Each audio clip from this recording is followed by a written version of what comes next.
A few months ago, I competed at the 2023 Canadian Comandante Championship.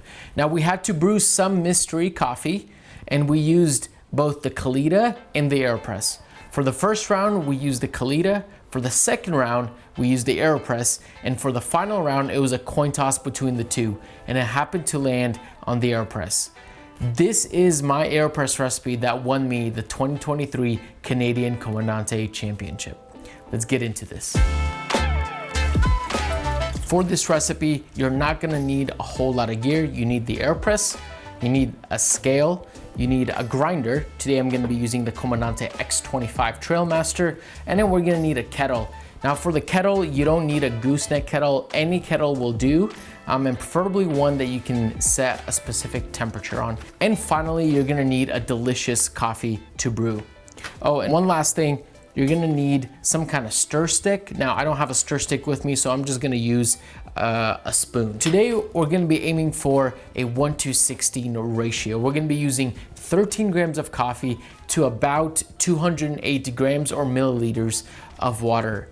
The whole total brew time is going to be around 2 minutes and 20 seconds.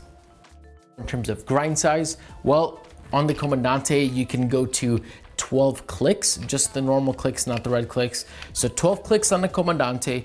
And if you're using any other grinder, I'd recommend going just a few notches finer than what you're doing for pour over or for drip. We're gonna start by measuring out 13 grams of this delicious Colombian coffee.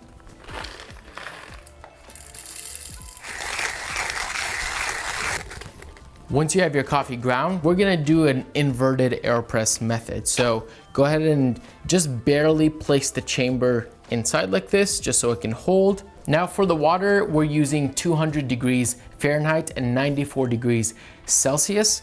And this is where things kind of get a little weird, but also fun at the same time. For this recipe, you're actually going to add the water in first, and then add the coffee grounds on top of the water, and then we're gonna go ahead and give it a stir. So let's begin. We're adding 208 grams of water. And as soon as you add your 13 grams on, go ahead and start a timer so we can keep track of our brew.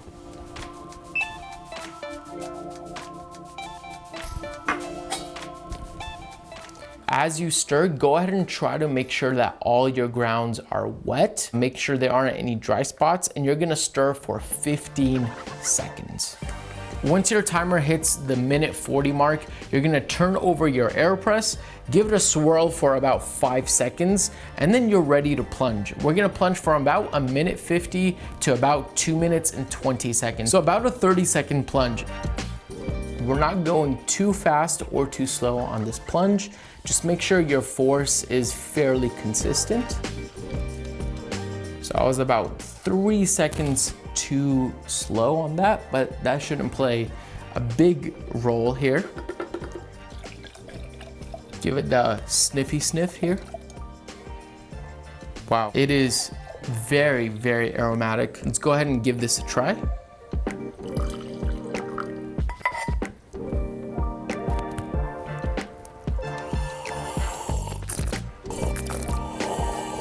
That is actually very, very delicious. I'm very pleased with this brew.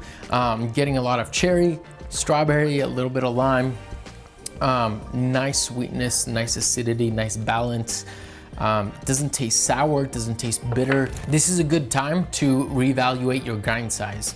Now, if it's tasting sour, just very, very sour and unpleasant, you might want to fine up your grind a little bit. Now, if this is tasting bitter, kind of lacking complexity and nuance to your cup, you're losing out on a lot of flavors, but it's also not tasting sour, I would recommend potentially going slightly coarser. Maybe you went a little too fine on there. I hope you guys have enjoyed this video. Go ahead and share it with somebody who needs a better Aeropress recipe. And I hope you get to enjoy a few delicious, delicious brews with this interesting Aeropress recipe. We'll see you guys in the next one.